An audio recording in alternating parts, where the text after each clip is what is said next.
let's get real. Change your life in a year.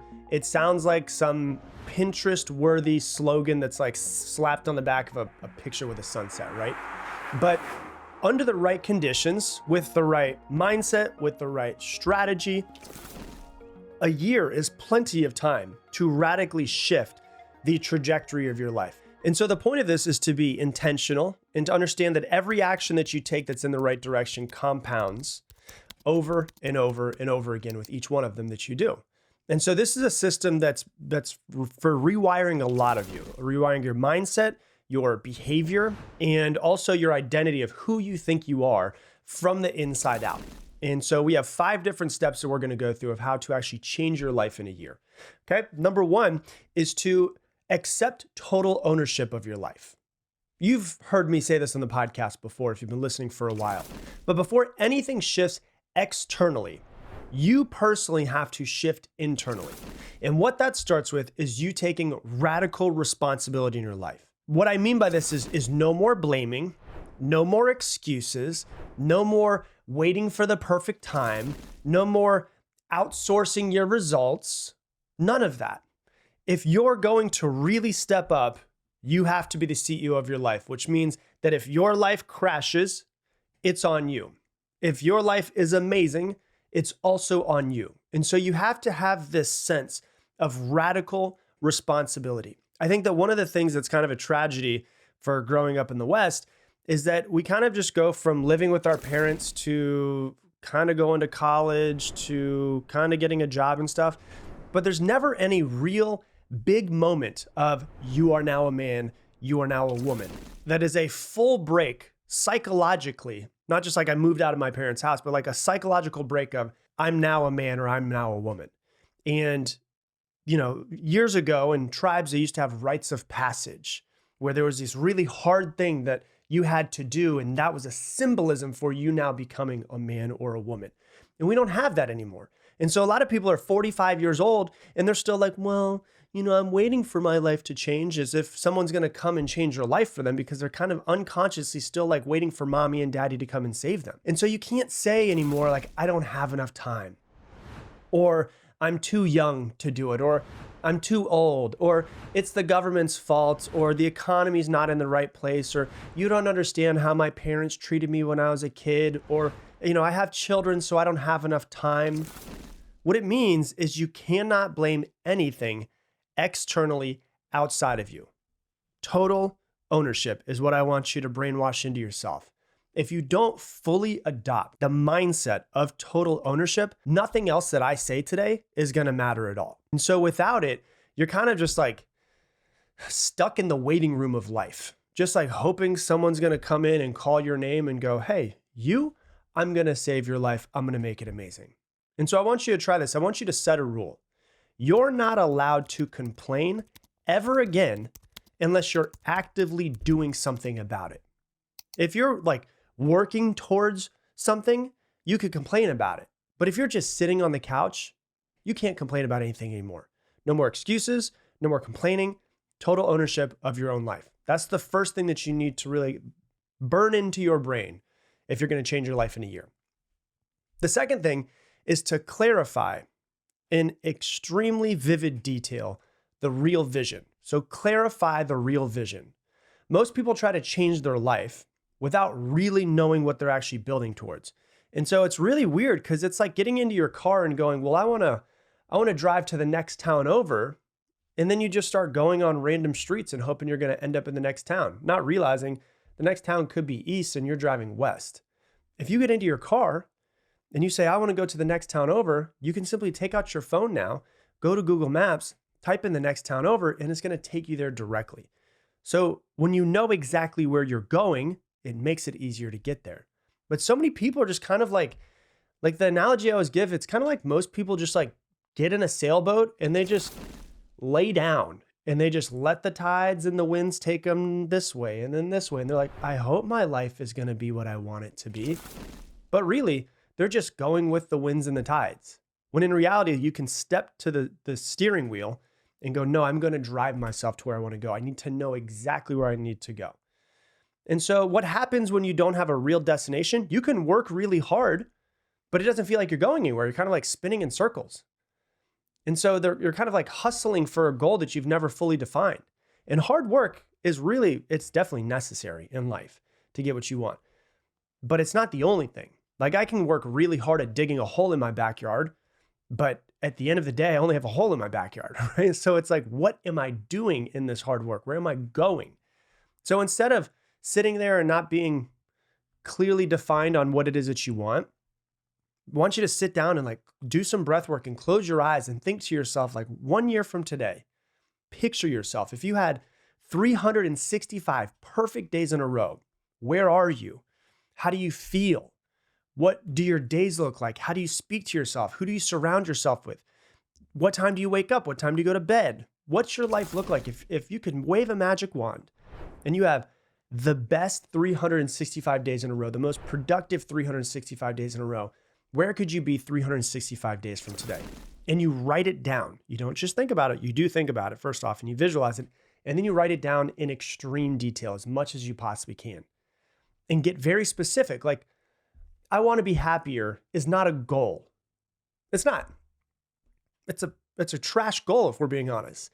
You know, if you say, I want to wake up excited and work 30 hours a week doing creative work and feel confident in my own skin and have an extra $10,000 in my bank account. All of that is much more detailed than I just want to be happier. And so I want to make more money. That's not clear. That's not a good goal. I want to make $50,000 more this year. That's a goal. And you have to get very, very clear because you cannot hit a target that you cannot see. Like one of the things that I first realized when I was first in coaching people in sales is sales reps would come in and I say, hey, how much do you want to sell this week? And they would always say, as much as I can. And I'm like, that's not a goal. That doesn't make any sense. Like you can't hit the target because you have no target to go from. Like, give me a number. Get clear on what it is. Write it down, speak it into existence, revisit that goal every single morning so it's top of mind, it's omnipresent, it's always in front of you because you're reprogramming your identity, not just making a to-do list. You're thinking to yourself, this needs to be everywhere. I need to see it on every morning when I wake up. I need to have it on the back of my phone or, my screensaver, my wallpaper on my phone so that I see it 100 times a day. And I'm going to have sticky notes and I'm going to put it on my mirrors. It needs to be omnipresent. So you're just constantly reminding yourself of these goals and constantly reminding yourself what you're working towards. And the more clear you are, the more likely you are to get it. So that's number 2. Then number 3 is once you get very clear on the life that you want, you reverse engineer what it's going to take to get there. So once that vision's locked in, you start working backwards.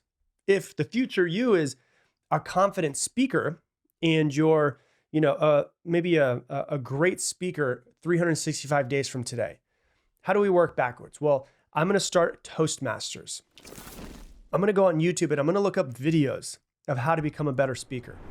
I'm going to start doing Instagram lives in order to become better at public speaking and kind of start off slowly where I'm not in front of people, but I'm kind of in front of people. They're not physically in front of me, but they're kind of on the internet in front of me. And I'm going to practice at home every day with no one around. And I'm going to buy a course on how to become a better public speaker. Cool. Well, now we're starting to work backwards, and from working backwards, we start working forwards to the goal that we want. And we come up with a plan. If you say, I want to be financially independent, cool. Well, what does that mean? Well, I start learning how to save my money and I get good at saving my money. And I listen to podcasts and YouTube videos around saving money. And then I want to learn after I start saving money how to invest that money, right? So you have to learn how to make money, and then you have to learn how to save money, and then you have to learn how to invest your money. I want to cut out all the pointless expenses. I want to put a budget together. I want to build a side hustle now so I can start making more money. Okay, cool. Well, that's a lot more clear. Maybe say I want to live with more peace, just more relaxation in my life because it's just, I'm so stressed out in my own head. Okay, so then what do you need to do to get there? So I'm going to start scheduling some boundaries. I'm going to go to therapy once a week. I'm going to spend more time in nature. I'm going to make meditation a real practice that I'm actually going to do. Not like, hey, it'd be nice to, and I do it twice in a week and I forget about it for a month, but I'm going to meditate every morning for 15 minutes and I'm going to prioritize my peace. What I'm trying to say to you is everything is figure outable. So you've got to ask yourself, what would my future me do today? This me that's in 365 days from today that I saw and that I wrote down on a piece of paper, what would they do if they were in my situation? What habits and thoughts and boundaries and priorities would they have set? What non-negotiables would they have set? And you plan it out and you actually put it on paper like it's a business plan. Like imagine if someone tried to create a business plan just in their own head. That'd be insane. You got to put it on a piece of paper so you know what you're shooting for and everybody else knows what they're shooting for. So you figure out the goal, you work backwards and you make a plan from there. So that's number 3. Number 4, become the scientist. In your life, you don't need to have it all figured out. Most people think that they need to have like the perfect plan before they start taking action. It's completely impossible. There will never be a plan to create the life that you want to that is 100% perfect. What you need to do is you need to experiment. You in your life, you are the scientist and you're also the experiment. And so it's not about being perfect or perfection or having the perfect plan or planning it and then planning it and planning it and planning it for you planners. What it's about is about going, okay, this is something I'm going to try and I'm just going to experiment. And you just experiment everything that you possibly can. And you treat the next year like you're in the lab and you're going to try things and you're going to fail and you're going to fail forward and you're going to have some results and you're going to see what works and you're going to see what doesn't work. And you make adjustments as you go.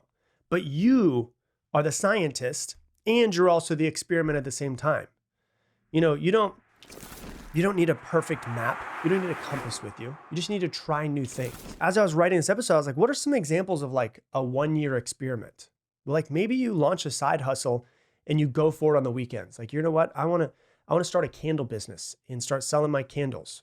Cool. Okay. Well then maybe start formulating what types of candles and smells that you want. And you start putting it together and you find YouTube videos about how to make better candles and healthier candles.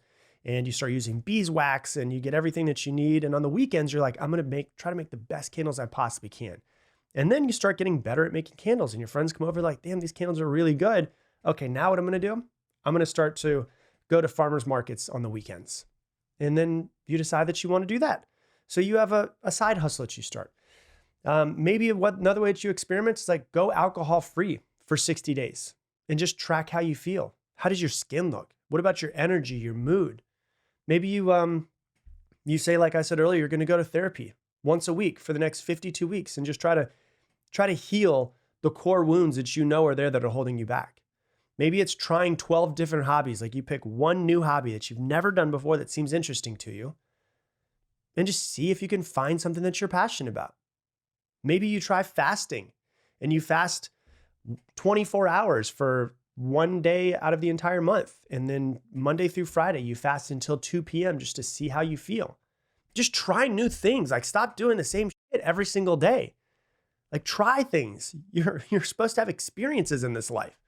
And you don't have to stay the same every single day. In order to create a life that you've never had, you're going to have to do things you've never done before. And so just try some new things. So that's number 4. And number 5, just please do this. Just burn the backup plan. There is no backup plan, right? I'm going to quote the great philosopher Marshall Mathers. Success is my only motherfucking option. Failure's not. So you've got to go as if that's your mindset. I'm going to commit. Not like, let's see what happens. No dipping my toes in the water. Like I'm going to burn the backup plan. There is no reason to have a plan B because plan B distracts from plan A. I'm putting all my eggs in one basket.